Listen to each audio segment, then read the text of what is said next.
Okay, let's go to our chapter 7, the oak and the reed, on page 65.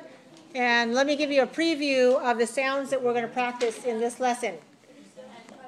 We're going to work on the vowel sounds. E, as in reed. I, as in river. O, as in oak. All, as in saw. So we're going to really pay attention to the shape of our mouth, our lips, the position of our tongue, and how they make the different sounds, okay? Now, before we do that, before we listen to the story, let's do the vocabulary focus. So this vocabulary focus has a box on the left with some definitions. And on the right, it has some sentences. And I asked you to do the preparation for the vocabulary. Did you do that? Can you raise your hand if you did the prep? Thank you very much. Okay. So the first one said there's a big oak growing beside the house. What does the word oak mean? Oak. Tree. It refers to a tree. What kind of a tree? A very tall hardwood tree. It's a hardwood. Oak is used very often for furniture because it's hard enough to support a lot of weight, like oak tables, oak cabinets, oak bookshelves. That's very common. How about the word reeds? Reeds grow in wet places. What are reeds? B. Those are slender, tall, grass-like plants. Okay, they're very tall grass. Not like the grass that we have in our front lawn, but a lot taller than that. And the next one is firm. This thick paper is firm enough to make a sign that won't bend. This word firm, what does it mean? Firm. It means H, stiff, unbendable, right, very firm. So you can use the word firm when you're talking about something physical. Okay, so if I say stand firmly, then it means like don't wiggle around like this. Stand firmly, just stand straight, okay? Don't move. You can also use the word firm in an abstract way. For example, when you're negotiating, you want to buy a car, and the car salesman says it costs this much money, but you don't want to pay that much money, so you offer a little bit less, and then we keep on negotiating back and forth. And if they don't negotiate with me, they might say, no, this price is firm. Fixed. Right? So firm also has the idea of fixed in an abstract sense. But in our story, we'll hear the word firm in the physical sense. The next word is boughs. The boughs of the trees were heavy with hundreds of apples. So what are the boughs? The large main branches. Okay, so suppose I'm a tree, all right, and maybe I'm growing like this in the winter, but then as the apples grow on the trees, they get heavier and heavier and heavier, and they bring the boughs down, okay? So the boughs are the large main branches of the trees. Boughs. Now notice that there are some silent letters in the word boughs. What are the silent letters? What letters are silent in the word boughs? B-O-U-G-H. The G-H, right. We don't pronounce G. We don't say boughs. We don't say that. We say boughs. Now, I want you to pay attention to this because English is a little bit strange. Sometimes we have O-U-G-H and it sounds like like enough, and rough, and tough. So sometimes it has the sound f, but here it has no sound at all. It's totally silent. Boughs. Right, the boughs of a tree. All right, in the next one we have the word stooped. Past tense is stooped. And if we say the child stooped down to pick up a pretty pebble or pretty shell on the beach, that means what? Bent the upper body forward and downward. Right. Okay. The word stoop has two O's, so don't get mixed up between stooped and stopped. How do you spell stooped? S-T-O-O-P-E-D. How do you spell stopped? S-T-O-P-P-E-D. All right, so be careful between stopped and stooped when you look at them, the way you write them, and then, of course, how you pronounce it. Be careful. Don't say stupid, because that means something different, right? So this, remember, if it's a past tense ed ending, the sound p is voiceless. So ed is also voiceless. Stooped. Right? Stooped. Did he stoop down? Yes, he stooped down. And how about the word breeze? On a hot day, a breeze feels very refreshing. A breeze. A breeze. Okay, a gentle breeze is a gentle wind. All right, now be careful. Don't get mixed up between breeze and breathe. What's the difference between breeze and breathe? The ending. Right, now some of you don't pronounce your endings very clearly, and then you might be confusing someone. All right, so if you're talking about this, what is that? Breathe. Breathe. Breathe. If you're talking about a gentle wind, breeze. Breeze. Which one is a noun? Breeze. Which one is a verb? Breathe. Yeah, to breathe is a verb. What is a noun that belongs to the same family as breathe? Take a big breath. Take a big breath. Take 2 breaths. All right, so remember the noun breath? Catch your breath. Catch your breath. Right, right.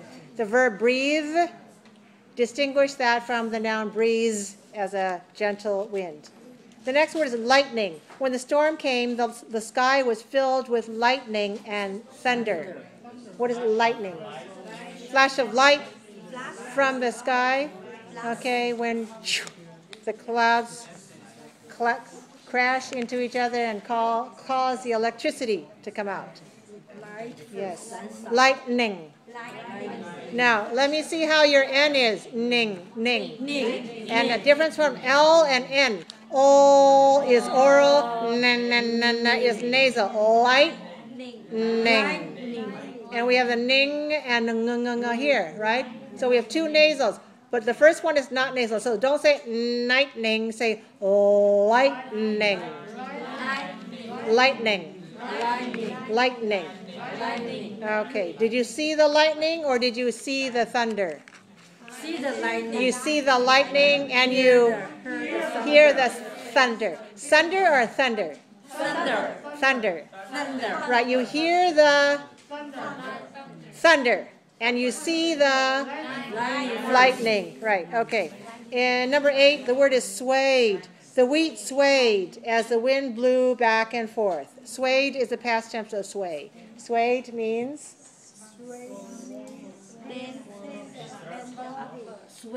Swayed means? I'm giving you a hint. I'm giving you a hint. Back and forth. Swung from side to side. From side to side. Okay, swayed. Swayed. Swayed. All right, so do you ever watch the plants outside, nature, when the wind is blowing like this? Okay, and maybe suppose you're in a field of wheat. You know wheat? Okay, maybe you guys live in the city too much. You don't know about farms, growing wheat on the farm. And the wheat is growing, and then what happens when the wind blows? Ooh, and then they sway. Okay, so it looks like a wave, right? Yeah. And the wheat is swaying. Or maybe the reeds sway back, some flowers, and sometimes the trees sway back and forth. Now, in our building in Mission College, on the 3rd floor, we have lights suspended from the very, very top of the 3rd floor. And the lights are suspended. And do you know what happens in an earthquake? The lights will sway back and forth. Because as the ground moves, then from the ceiling, those lamps will also sway. Maybe you haven't experienced an earthquake at Mission College, have you? No. Okay, I have. Yes, I remember I was teaching another pronunciation and listening class many, many years ago. In fact, it was 1989, October, yes, the last big earthquake we had. And we were in a much smaller room, about half the size of this room, on the 2nd floor. And when the earthquake came, we could see the lights sway back and forth. But our building actually is very sturdy. It's not straight up and down in the way, it's got some elasticity. So as you're walking along on the second floor and the third floor, when you get to the corners, you should feel under your feet a little bit of elastic feeling, like a kind of rubbery, a little bit soft there. Okay, so at the corners, then there's this gap, and it's not cement, but there is elastic in between. So when the building was shaken by the earthquake, it just went like this. You know, it allowed for some changes. So our building didn't break down. All their buildings broke down, but our building did not, because it was able to absorb the shock. Yeah, so we were pretty lucky. We only had very minor damage, unlike West Valley College or some of my friends' houses. Actually, in my house, only, you know, like maybe one or two things fell off the wall. That's it. But my friends, they lived in another place, and I went over to help her because she's got a lot of books and things fell off the shelves. And in their backyard, their neighbors, I could see the whole house had gone like, yeah, it moved. So the base, the foundation of the house was here, but it gotten shifted off, and you could see it ripped. The house was really ripped off of the foundation. Okay, they move back. Yeah. Yeah. But when that your class, on the round or on the store? We were on the second floor. Yeah, we were on the second floor. We could see the swaying. That's in 1989, Uh-huh. October 16, October. 17. Yep, that was it. Were you here at that time? Yeah, I Yeah. was on second floor. You were. Oh, you were also at Mission College? No, Oh, in another building? In the office building. In We office see building, yeah. Downstairs, the roof is just like this. Yeah. My husband was driving the car. Don't Yeah. know. So he was going to pick up my daughter because she was at the daycare center. And then it was kind of scary. A lot of people who were riding their cars, they thought it was really scary because they thought the road was falling apart. Yeah, they had the feeling maybe they had a flat tire. Something was wrong with their car. And nothing was wrong with the car, but they felt that, you know, the moving of it. Yeah. It was a little scary. Yeah, pretty scary. You know, and then there was some really big damage. You know the big damage for the bridge? The Bay Bridge? Yeah, the Bay Bridge, the San Francisco Bridge from San Francisco to Oakland. They had very serious damage. Right now, they are making huge retrofitting. They're changing the bridge. They're spending years making new everything for the bridge. And the other thing that was very, another place that collapsed is part of the freeway that goes by Oakland. It was a freeway. Do any of you ever travel up 880? Yeah, so the freeway by Oakland, in Oakland, the first deck collapsed onto the second deck underneath. So the upper deck fell down. So the cars underneath and the people in them, they were lost. No, not that. No, there was a bridge. There was some damage on the bridge, but actually the people lost to the bridge were not as many as the people who were lost on the freeway because the upper deck collapsed onto the lower deck. Yeah, serious stuff. You weren't here for that. Ah, good thing. So why did we talk about that? Because we're talking about swaying. So I was saying that, you know, that some people sometimes they ask about this building, but really this building is very well built for an earthquake.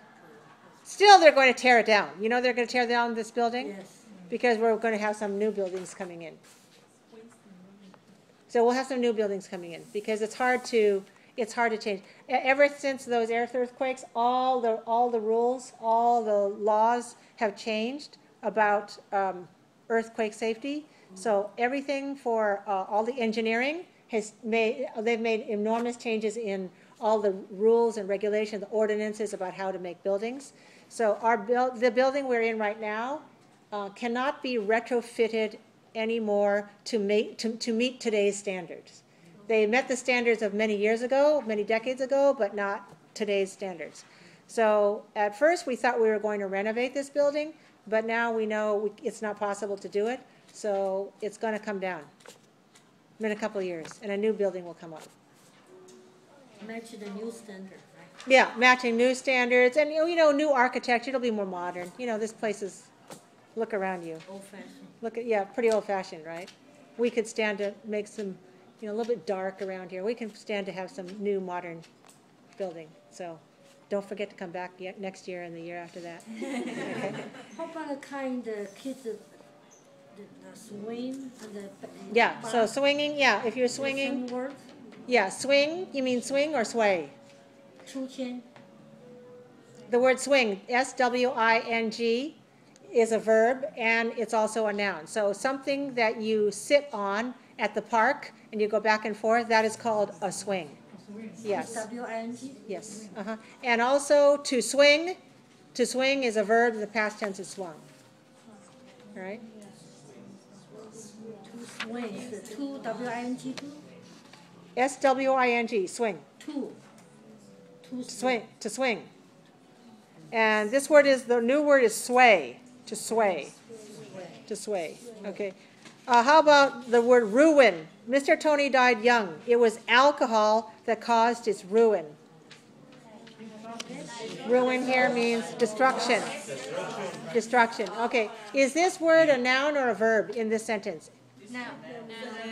Here it's a noun. Noun. Right. It caused his ruin. It caused his destruction. If we use this word as a verb, he ruined his life.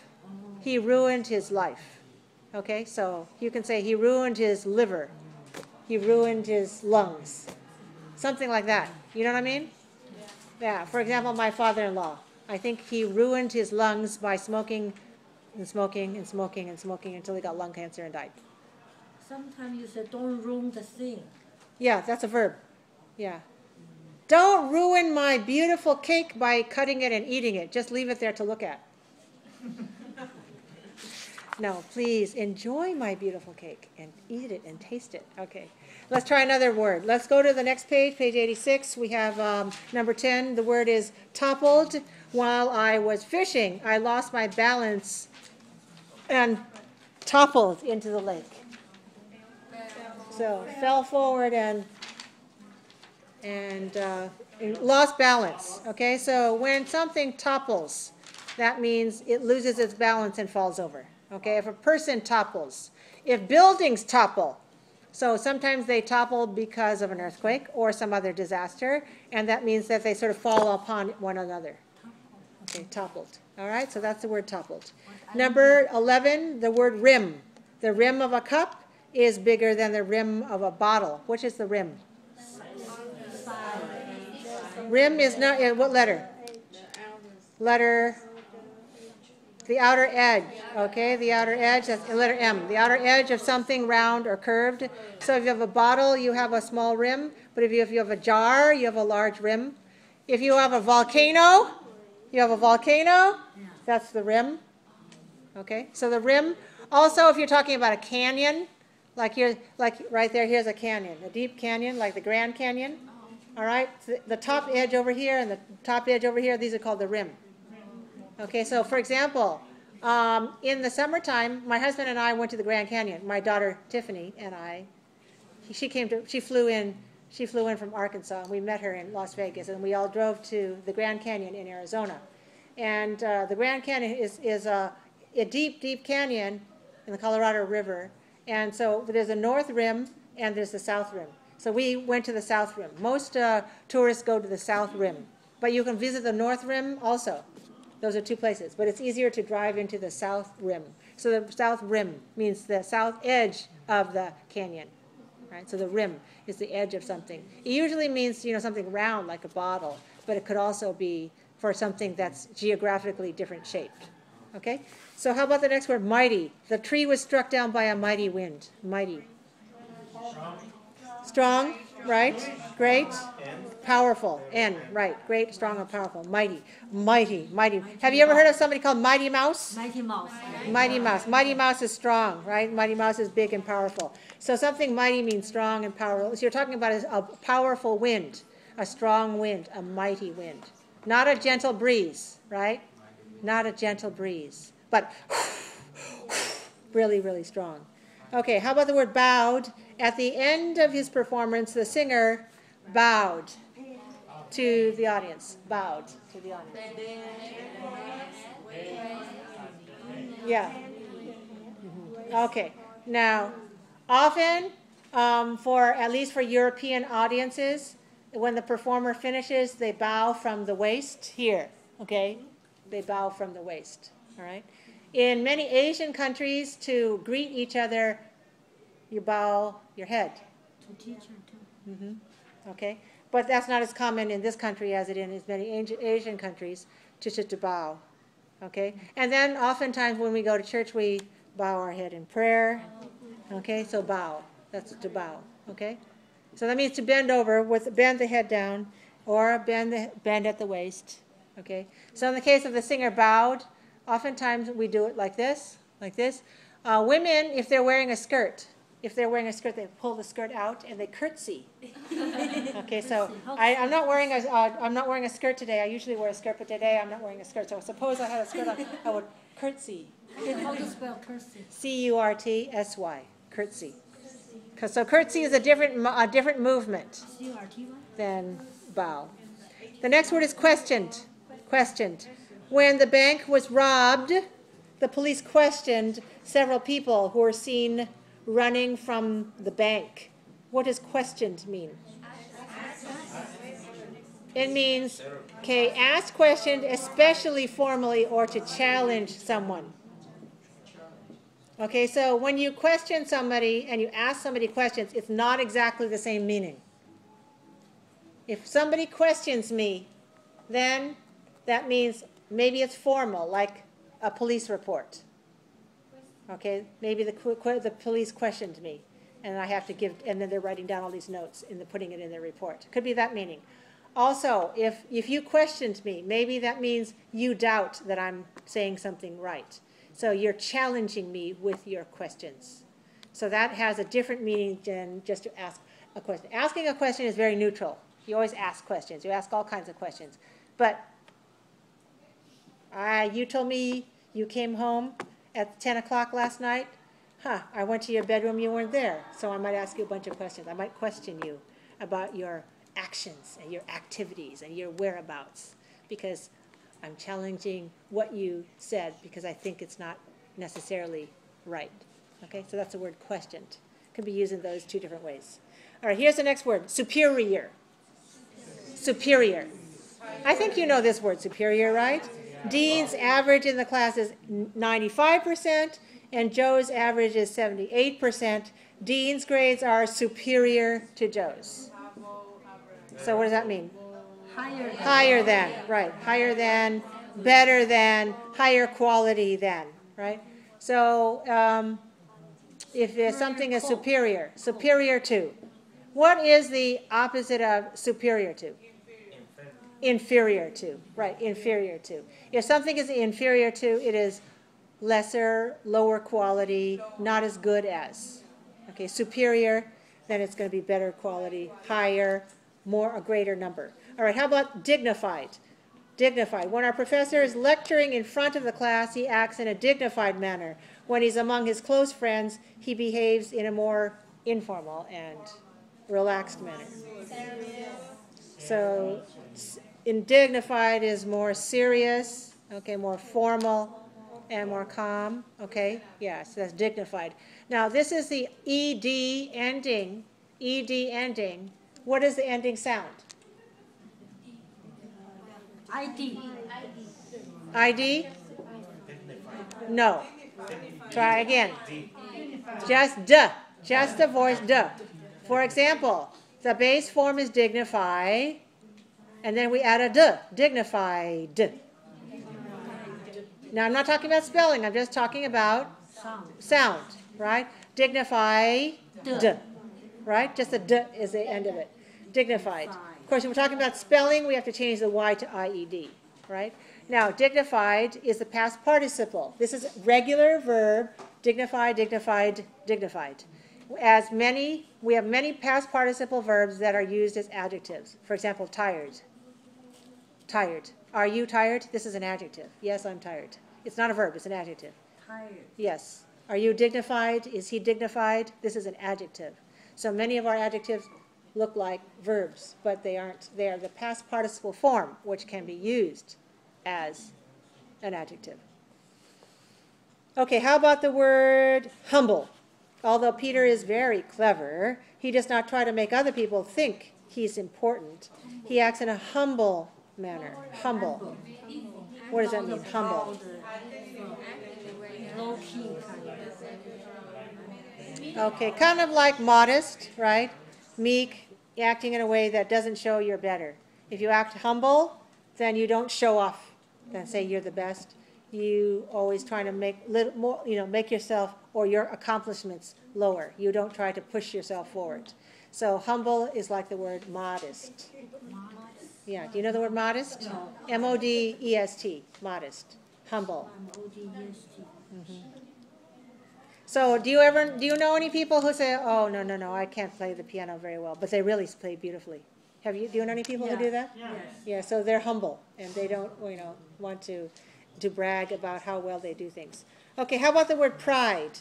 When Mona lost her job, her friends offered her some money. Here's some money for you, Mona. She thanked them, but she wouldn't accept their money because of her pride. Her pride. Her self-respect, right. Her respect for the importance of her own character. So it was for her pride. Now, does this word, do you recognize this word? What part of speech is the word pride? Pride. It's a noun, right. It's a noun. Pride. Because of something. Because of her pride. That must be a noun. But maybe you know the other word that's the adjective that belongs in the same family. It's a little bit different from it. What is it?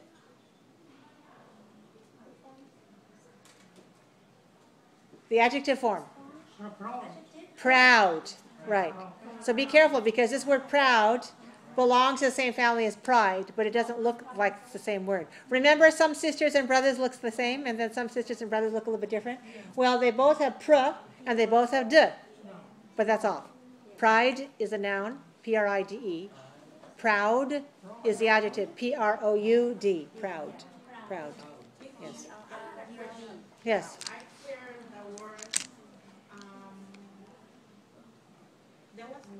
Somebody, are you very crazy? What do you mean that? What does it mean? Crazy. I don't know what that means. And I asked the person, I said, what does it mean? It's like, Do you know how to spell that word? crazy. That's my question. Because That's your question. Oh, okay. yes. Maybe the person, do you know the person who used the word? Can you ask them, how do you spell that word? And then you can write it down for me, because what you're saying doesn't ring a bell, doesn't sound familiar to me. Doesn't sound like an English word that I know. So I don't want to repeat it because I don't want you to learn something, the wrong word. And maybe you can ask them for it. Maybe Jerry knows. But it's not.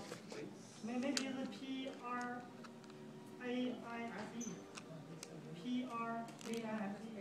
That's not a word. That's not an English word, so I don't want to repeat that. Okay, and it's not related to this word either. So if you can find out how to spell it, I can tell you more about the word. Okay. All right, good. Now, how about if we look at the picture on page 67, and you're going to tell me what you see. What do you see in the picture? It's a tree. Okay. What kind of tree is it? Oak. An oak tree. Okay, an oak tree. And do you see any other plants? Reeds, yes, okay. And are they by the water, or in the desert, or in the mountains? What can you tell me? Water.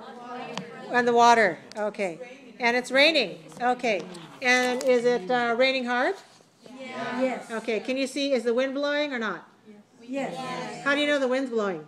The leaves are already The leaves are falling down, and what else?